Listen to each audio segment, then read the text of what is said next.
मैंने आज मोर blog start करुच्ची परिवेश सफा कर मजा। आज आम जा परिवेश सफा करवा मंदिर स्कूल सब बाउंड्री सफा करवा चारिकराक तो चलतु जा मो सहित आज आम परिवार सफा कर मजा। आम जोकड़िया यूथ क्लब पिला माने सफा कर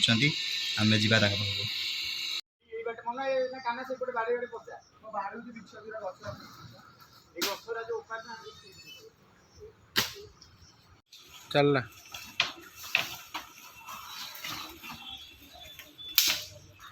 देख पापा लाई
हाड़ा जान घर आनी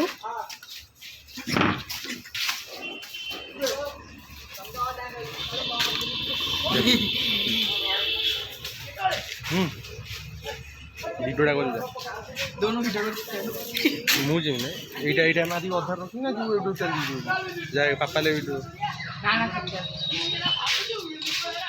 आलो है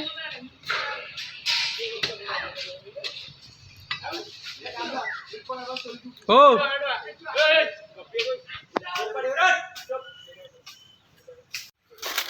तो पिला मैंने सफा कर देखु समस्त सफा कर सफाई व्यस्त अच्छा जाऊ पिला भल पानी व्यवस्था भी चली पिला माने बहुत भल काम भी करवेश सफा कर जो मजा से आज अनुभूत कर पिला माने बहुत खुशी जे कि परिवेश सफा कर बहुत मजा अच्छी पूरा ओआरएस पानी पी आज पूरा सब सफा हम जबरदस्त सफा हम पिला माने सफा कर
ଯାଉ ଆମର ଏଠି ସଫାସଫି ଚାଲିଛି, ରାସ୍ତା ସଫା ଚାଲିଛି, ଯେଉଁଟାକି ଆମର ମନ୍ଦିର ସଫା ଚାଲିଥିଲା। ତ ସେ କାର୍ଯ୍ୟକ୍ରମ ଆଜି ବି ଚାଲିଛି, ଚାଲିଛି ଦେଖାଯାଉ। ତ ବହୁତ ବଢ଼ିଆ ପିଲାମାନେ ସବୁ ଆଜି ବହୁତ ଭଲ କାମ କରିଛନ୍ତି ଏବଂ ହାତ ବି ଦେଖନ୍ତୁ କଟି ଯାଇଛି ଆଜି ପୁରା କାମ କରିକା। ତ ସମସ୍ତେ ଆଜି ଏନ୍ଜୟମେଣ୍ଟ। ତ ରାସ୍ତା ସଫା ଚାଲିଛି, ରଥ ଯିବ ଆଜି। କହୁଥିଲି ଆପଣ ଯେଉଁ ରଥଯାତ୍ରା ପାଇଁ ଆମର ମନ୍ଦିର ସଫା ଚାଲିଥିଲା, ସେ ମନ୍ଦିର ସଫା ବି ଚାଲିଛି। ତ ଆପଣମାନେ ଆସନ୍ତୁ ଆଜି ରଥଯାତ୍ରା ବୁଲିବା ପାଇଁ। ମନ୍ଦିର ସଫା ଚାଲିଛି ଆଜି କାର୍ଯ୍ୟକ୍ରମ। ପରିବେଶ ସୁରକ୍ଷାର ଯେଉଁ ସଫା କରିବାର ଯେଉଁ ମଜା ଆଜି ପିଲା ନେଉଛନ୍ତି, ସବୁ ପରିବେଶ ପୁରା ସଫା କରୁଛନ୍ତି।